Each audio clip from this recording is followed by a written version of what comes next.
চব্বিশের লোকসভায় 29টা সিট পাওয়ার পরে দেখতে পাচ্ছি যে এই দুর্নীতিবাদ যারা রয়েছে শাসক দলের তাদের গোলার কণ্ঠস্বর বেড়ে গেছে। ইতিমধ্যে আমরা দেখলাম যে সংসদে অভিষেক বন্দ্যোপাধ্যায় যখন বক্তব্য রাখছিল, স্পিকার ওম বিড়লা ওনার বক্তব্য কিন্তু সেন্টার সরিয়ে দিল রেকর্ড দিয়ে। কি বলবেন এই প্রসঙ্গে? দেখুন, বাংলা একটা প্রবাদ আছে, আমরা তো গ্রাম বাংলার ছেলে, সেখানে একটা প্রবাদ দেখেছি কি, চোরের মায়ের বড় গলা।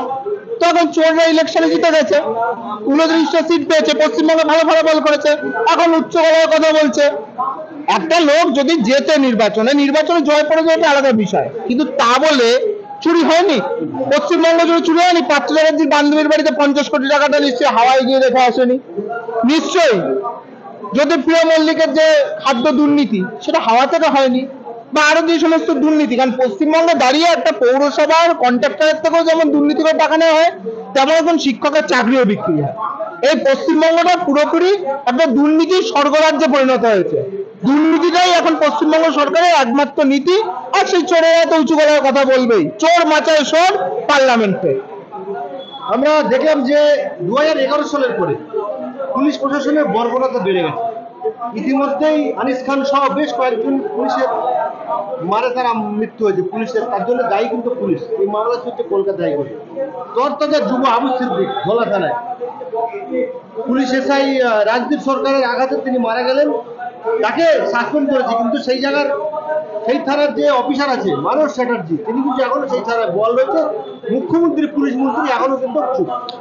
পুলিশ তো যেভাবে অরাজকতা চালাচ্ছে পশ্চিমবঙ্গ জুড়ে, আমি মনে করি দল ও মত নির্বিশেষে সমস্ত মানুষের উচিত, বাংলার শুভবুদ্ধি সম্পন্ন সমস্ত মানুষের উচিত একজোট হয়ে পুলিশের বিরুদ্ধে গণ আন্দোলন গড়ে তোলা। পরশুদিনই আমার 4জন ছেলেকে বাড়ির থেকে তুলে নিয়ে গিয়ে থানায় আটকে রাখলো সারা রাত্রি। আমি যখন জানতে চাইছি, আইসি কে ফোন করছি, আইসি ভয়তে আমার ফোনটা ধরতে পারছে না, ফোন সুইচ অফ করে দিচ্ছে। পরের দিন আমি করতে জামিন করেই নিয়েছি। তারপরে বলা হচ্ছে তাদের নাকি তৃণমূল করতে হবে। আদতে এই দলটা এবং এই সরকারটা পুরোপুরি পুলিশ নির্ভর। যদি পুলিশ বিরোধী দলের কাজ করতে হবে না, আমাদের কংগ্রেসেরও পুলিশকে কাজ করতে হবে না। পুলিশ নিরপেক্ষ, পুলিশের ভূমিকাটা পালন করুক। পুলিশ নিরপেক্ষ হয়ে দোষীদের শাস্তি দিক। একদিন পুলিশ নিরপেক্ষ, তৃণমূল পার্টিতে থাকবে না, তৃণমূল পার্টি উঠে যাবে। সম্পূর্ণ দলটাই চলছে যে পুলিশের উপর নির্ভর করে, পুলিশ যা করে দিচ্ছে তাই। এবং মমতা ব্যানার্জি তো আমি শুনেছি নাকি পুরোপুরি দায়িত্ব দিয়ে দিয়েছিল এবার পুলিশের উপরে, যে ভোট করাতে হবে, লিড দিতে হবে, পুলিশের দায়িত্ব। পার্টির নেতাদের উপর দায়িত্ব থাকে ভোট করানোর, এখন পশ্চিমবঙ্গের দায়িত্ব পুলিশের। এবং পুলিশ ব্যাপক হারে মিথ্যে মামলা দিচ্ছে, মারধর করছে, এই ঘটনাগুলো ঘটাচ্ছে। এবং যেদিন আমার লোকেদেরকে আগে গ্রেপ্তার করা হয়েছিল, আমার দলের লোকেদের, সেদিন আমি রাত্রি 1:30 অব্দি কিন্তু থানায় ছিলাম, যাতে আমার লোকেদের মারধর না করতে পারে। সেই জন্য পারেনি মারধর করতে, নইলে করতো না। আমার কাছে খবর ছিল, কারণ পুলিশের মধ্যে সবাই খারাপ না, কিছু কিছু পুলিশ আছে তারাই ব্যক্তিগতভাবে আমাদের অনেক খবর দেয়। তারা আমাকে বলেছিল যে এদের উপর অত্যাচার করার জন্য নিয়ে আসছে। আগে পুলিশের বিরুদ্ধে, এবং আমি আবারও বলছি, আগামী দিনে যদি পুলিশের ধরনের ঘটনা ঘটায়, পুলিশের অতি সক্রিয়তা এবং ক্ষমতার অপব্যবহারের বিরুদ্ধে আমরা কিন্তু হাইকোর্টে মামলা করবো। এই পুলিশদের নাম ধরে ধরে এটা চাকরি কি করে দেখে নেবো।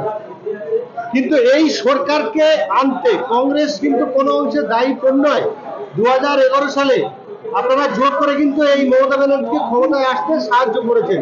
আজকে আপনি সহ কংগ্রেসের রাজ্য সভাপতি অধীর চৌধুরীও তৃণমূল কংগ্রেসকে বেনজির ভাবে আক্রমণ করেন। কি বলবেন? না দেখুন, 2011 পরিস্থিতি একটা আলাদা ছিল। তৎকালীন সময় একটা সরকার চলছিল বামপন্থীদের, তখন মনে হয়েছিল যে হয়তো মমতা ব্যানার্জি বা তৃণমূল দলকে সমর্থন করলে জোটবদ্ধ ভাবে যে সরকারটা আসবে, সেই সরকারটা ভালো হবে। মানুষের উপরে বিশ্বাস ভরসা করা তো পাব না। সেই জায়গায় দাঁড়িয়ে আমরা তাদের উপর বিশ্বাস ভরসা করে আমাদের সমর্থন নিয়ে তারা সরকারে এলো। আসার পরে প্রথম কাজটাই 6 মাস পর থেকে শুরু করলো কি, কংগ্রেসকে ভাঙানো। কোথাও টাকা দেওয়া, কোথাও মিথ্যে মামলা দেওয়া, কোথাও প্রলোভন দেওয়া, ইত্যাদি ইত্যাদি দিয়ে ভাঙিয়েছে। আমাদের কংগ্রেসের সব থেকে বেশি কিন্তু মমতা ব্যানার্জি করেছে, এটা তো অস্বীকার করার জায়গা নেই। কংগ্রেস মমতা ব্যানার্জি কংগ্রেসেরই ভেঙে তৃণমূল কংগ্রেস করেছে। তাহলে আপনারা কি জানতেন না যে মমতা ব্যানার্জির যে কার্যকলাপ, তার নেচার আপনারা কি জানতেন না? না দেখুন, আমি আবারও বলছি, মানুষকে ভরসা করা ভালো। তিনি যখন ক্ষমতায় আসেন তখন তার অন্যরকম রূপ ছিল। তখন দেখেছি মহিলাদের উপর অত্যাচার হলে তিনি দৌড়ে যেতেন। আজকে সেই মহিলাদের উপর যে অত্যাচার চালাচ্ছে, জয়ন্ত সিং থেকে, জেসিবি থেকে, শেখ শাহজাহান থেকে, তখন তার নীরবতা। কেন মমতা ব্যানার্জি সন্দেশখালী যাবেন না? কেন মমতা ব্যানার্জি বলতে পারছেন না যে না, জয়ন্ত সিং সহ জেসিবিরা যে ঘটনা ঘটাচ্ছে, এই ঘটনা অত্যন্ত নিন্দনীয়, এই ঘটনা বাংলার লজ্জা, এটা তিনি বলতে পারতেন। এবং দোষীদের চরম থেকে চরমতম শাস্তি করতে পারতো পুলিশকে গ্রেপ্তার করতে পারতো, কেন পাচ্ছে না? তাহলে তার অর্থ কি এই গুন্ডা মস্তানদের কাছে তৃণমূল পার্টির টিকিটে বাধা। এই গুন্ডা মস্তানরা তৃণমূলদের লোক সাপ্লাই করে মিটিং মিছিলে, এই গুন্ডা মস্তানরা তৃণমূলদের ভোট করে, ছাপ্পা ভোট দেয়, তোলাবাজি করে, এই জন্য কি এদের কিছু বলবে না? 2011 সালে আপনারা সাহায্য করেছেন তৃণমূলকে আসতে, বর্তমানে তৃণমূল থেকে সরে গিয়ে তখন আপনাদের প্রতিপক্ষ ছিল বামফ্রন্ট, আজকে সেই বামফ্রন্টের সঙ্গে আপনারা যোগ করছেন, মানুষ আপনাদের কথা কেন নেবে বলুন? না না, চেঞ্জ ইজ অনলি কনস্ট্যান্ট। সময় পরিবর্তনশীল। সেই 2011 রাজনীতির যে পরিস্থিতি ছিল আর আজকের রাজনীতির পরে অনেক পার্থক্য। আজকে আমাকে বুঝতে হবে, আমি কি 1980 সাল, 85 সাল, 90 সালের যার সাথে লড়াই হয়েছিল সেই লড়াইকে মাথায় রাখবো, না আমার আজকের দিনে আমার ক্ষতি যে করছে আমি সেইটাকে মাথায় রাখবো? তাই আজকের দিনের রাজনীতির প্রেক্ষাপটে বাস্তবতাকে সামনে রেখে বামপন্থীদের সঙ্গে নিয়ে আমরা বৃহত্তম জোট করেছিলাম, তৃণমূলের বিরুদ্ধে আমরা জোট করেছি। এটা আজকের দিনের রাজনীতির বাস্তবতা এবং সময়ের দাবি। সময়ের দাবিকে অস্বীকার করে তো রাজনীতিটা করা যায় না, কারণ মানুষই রাজনীতির শেষ কথা। মানুষ যেটা চাইবে, মানুষের চোখের ভাষা, মনের ভাষা বুঝেই তো রাজনীতিটা এগিয়ে নিয়ে যেতে হবে। আমরা সেই জন্যই আমরা এগিয়ে যাচ্ছি এবং আমরা নতুন সমীকরণ তৈরি করেছি। এবং সে আজকে না, আজকে 2024 সাল থেকে 2016 থেকে এই সমীকরণ চলছে, আজকে 8 বছর তো হয়েই গেল। এই সমীকরণের সাথে মানুষ অভ্যস্ত হয়ে গেছে। আপনারা ওয়েস্ট বেঙ্গলে বা তৃণমূলের বিরোধিতা করছেন, আবার ইন্ডিয়া জোট করে বামফ্রন্টকে সঙ্গে নিয়ে রাহুল গান্ধী, আপনার মমতা ব্যানার্জি এবং অভিষেক বন্দ্যোপাধ্যায়ের সঙ্গে ঘোরাঘুরি করছেন, কেমন এটা? মমতা ব্যানার্জি কোথায় আছে আমরা তো বুঝতে পারি না, আপনারা বুঝতে পারেন কিনা জানি না। আজকে দেখলাম নীতি আয়োগের একটা বৈঠক আছে, প্রধানমন্ত্রী সেখানে নীতি আয়োগের বৈঠকটাকে অ্যাজ এ চেয়ারপারসন হোল্ড করছেন। সেখানে যত ইন্ডিয়া জোটের মুখ্যমন্ত্রীরা রয়েছেন কেউ যাননি, কংগ্রেসের মুখ্যমন্ত্রীরা যাননি, স্ট্যালিন যাননি, সেখানে হেমন্ত সোরেন যাননি, কেউ যায়নি, ভগবত মান যাননি, আর অরবিন্দ কেজরিওয়াল তো তিনি গ্রেপ্তার আছেন, যেতে পারছেন না, কেউ যাননি। মমতা ব্যানার্জির কি এত দরকার পড়লে যাওয়ার?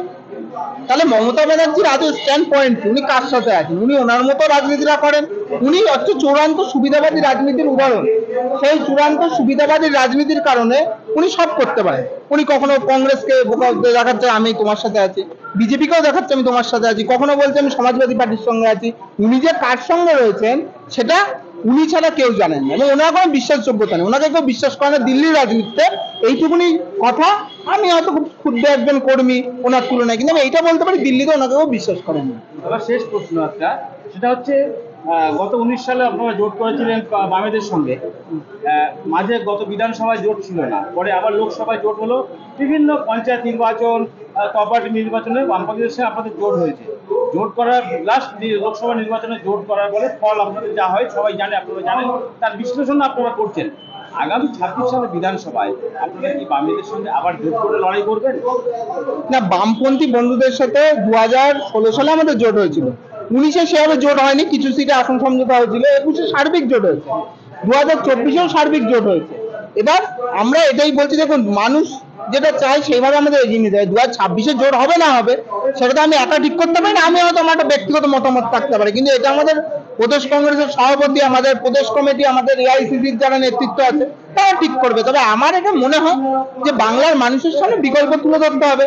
আর এইবার আপনারা ভেবে দেখুন না, 2024-এর লোকসভা আমরা জোট করেছিলাম, 11টা বিধানসভার সিটে কিন্তু কংগ্রেসের লিড আছে এই লোকসভার বিচারে ধরলে, এবং একটা লোকসভায় গতবারে 7,500 ভোটে জেতা ছিল মালদা দক্ষিণ, সেটা 1,30,000 ভোটে আমরা জিতেছি, যেখানে আমাদের 2021-এ একজনও বিধায়ক ছিল না। তাহলে তো আমাদের ফলাফল ভালো হয়েছে, হয়তো খুব ভালো হয়নি কিন্তু আগের থেকে তো তুলনামূলক ভালো হয়েছে।